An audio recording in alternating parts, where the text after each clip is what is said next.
Chapter 611, Fate Councilor. Oravi was situated northeast of the Rorstad archipelago. The straight-line distance wasn't too great, but the safe sea route had required ships to take many twists and turns, causing the distance traveled to increase by several hundred nautical miles. It was originally a primitive island that harbored many kinds of beyonder creatures without any humans inhabiting it. After the hunting era came to an end, the Lone Kingdom banished certain criminals there, causing Oravi Island to gradually have villagers and towns. When more eastern islands were discovered and colonized, the area attracted many new immigrants due to the convenience of the sea route and its rich natural resources, making it a rather thriving port city. The light from the lighthouse tower appeared so warm in the dark environment as it led liners towards the harbor for them to dock. "We've finally arrived. My gratitude to the Crimson Moon and fate for blessing me." Darkwill jumped off the last gangway and stepped onto solid cemented ground. To be precise, apart from fate, you should thank the fool and see God for their blessings. Klein held his leather suitcase with one hand as he tapped his cane. Darkwill properly put away the ring box which contained the die of probability, and he didn't delay in asking where the bellman, Carnot, stayed. He rented a carriage and went straight for St. Draco Cathedral.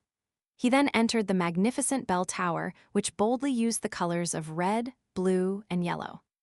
Inside the bell tower, Carnot had a cramped room he could call his own. Knock, knock, knock. Darkwill knocked on the door thrice, eager to hand over the item on his person. With a creak, the brown wooden door opened, and out came a large man who was slightly hunched. He looked to be in his 40s, and individually there was nothing strange about his facial features, but when put together, it was filled with an unharmonious vibe.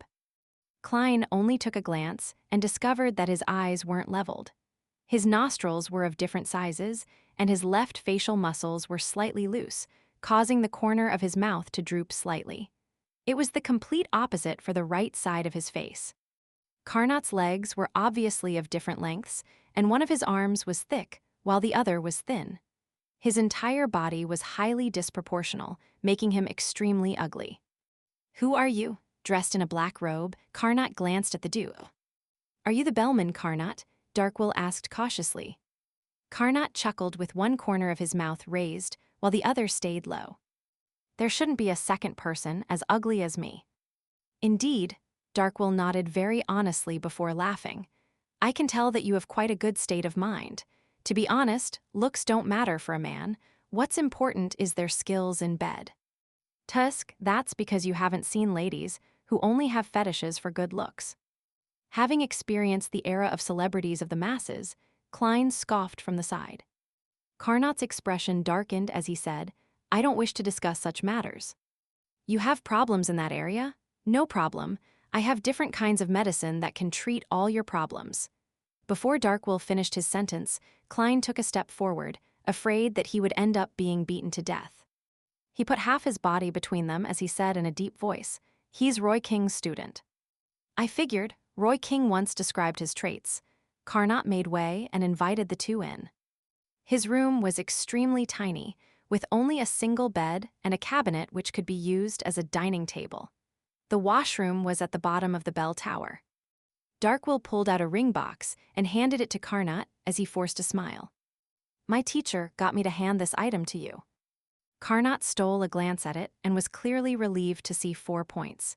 He said to Darkwill, "You aren't as unreliable as your teacher described you to be. I can tell that you didn't attempt to use it. That would have awoken it and make it realize that it's no longer sealed." The chubby apothecary's face blushed red as he honestly said, "That's because it's relatively quiet now. In another 1 to 2 hours, it will automatically roll itself. It's best you think of a method to seal it again."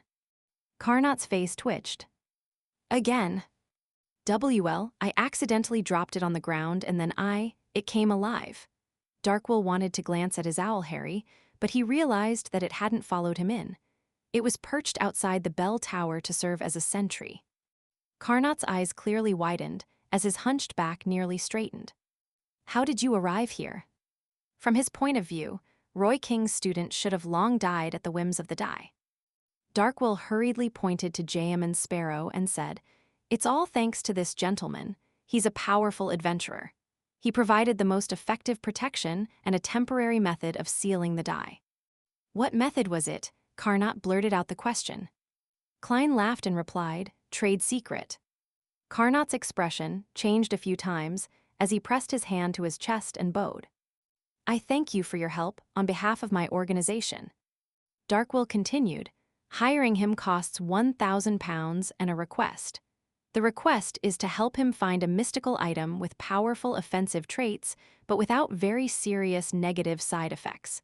He will purchase it at a reasonable price." I only had about £300, so that was all I could pay. I'll have to rely on you to pay the rest." Carnot fell silent as the corners of his lips twitched. "I only have about £100. Suddenly, there was silence in the bellman's room. The wind from outside blew through the cracks and brushed across the three men's face. Finally, Carnot spoke again. "Perhaps Councilor Rixardo has the money. I'll lead you to him. From the looks of it, he trusts us. After all, a fate counselor is in no way comparable to a die of probability. If there were really problems with us, there would be no need for us to bring the die over to prevent any accidents and snatch away the uniqueness." Klein watched as Carnot picked up a lantern from the corner of the room. At this moment, he secret activated his spirit vision and simply scanned the man. Klein nearly pricked up his brows with the sight. This was because Carnot's aura colors were rather unique. There were no problems with his emotional colors, as they were very ordinary. However, his ether body, which represented his body, appeared unnatural. His heart was green, his head was purple, and his digestive system was yellow.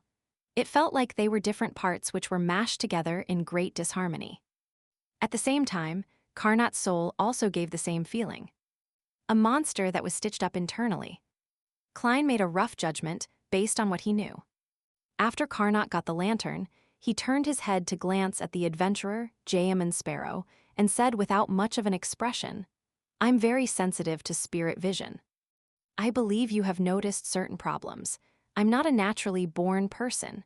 I'm a product of the Church of Earth Mother's attempts to refine the human body. I'm considered a failed specimen, which is why I do not have the ability in that aspect." His final sentence was directed at Darkwill. Carnot didn't speak again as he carried the lantern and donned a black robe. He hunched his huge body and used the dim light to walk down the stairs of the dark and silent bell tower. Product of the Church of Earth Mother's attempts to refine the human body, but St. Draco Cathedral belongs to the Church of Storms. Since it's a failed specimen, no attention is paid to it. Carnot turned his back on the Church of Earth Mother and became a member of the Life School of Thought. This is understandable. Both the Church of Earth Mother and the Life School of Thought hold the apothecary pathway, and they will definitely have some overlapping.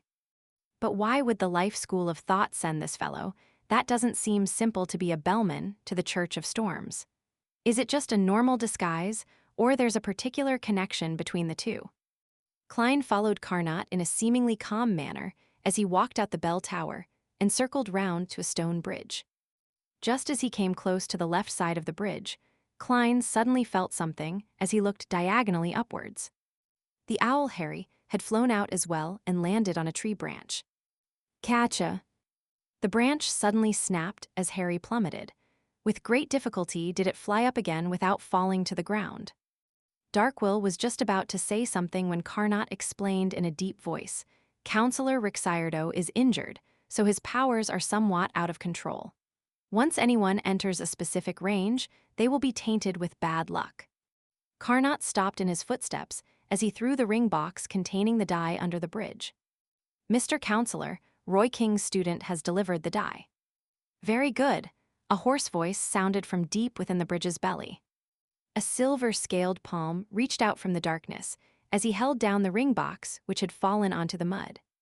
Following that, he opened the ring box and took out the milky white die. His other hand, which was covered in silver scales, also reached out as he held a piece of a paper-like item made of leather. The item resembled a water pipe, but its ends were connected. It revealed a grayish-white color under the crimson moonlight. Its surface had many complicated symbols and labels, as well as many words in Hermes text which pointed to the snake of Mercury, Will Ossiptin. Fate Councilor Rixardo pulled the item apart and stuffed the die of probability into it before connecting the two ends together. Using fate at a small scale to seal the die of probability with periodic boundary conditions, making it remain in a perpetual state of slumber or calm. Indeed, Snake of Mercury Will Ossipton had foreseen such a situation and had made certain preparations. Klein retracted his gaze in relief, and he heard Rixardo's hoarse voice.